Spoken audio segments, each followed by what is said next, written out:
If a column contains sensitive data, data owners can apply a masking policy to conceal the data in that column. Using a constant is a type of masking that replaces all the values in a column with the same constant value you choose, removing any utility of that column. Navigate to your data source by using the search bar or by clicking the data sources icon in the left sidebar.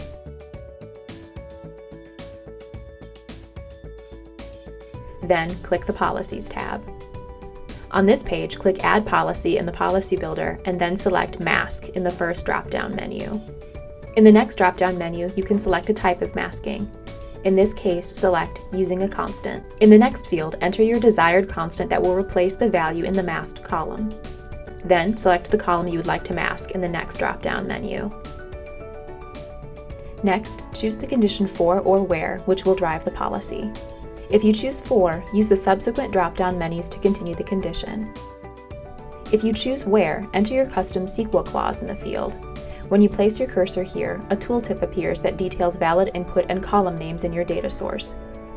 If you choose for everyone who as a condition, complete the otherwise clause by following the previous steps again.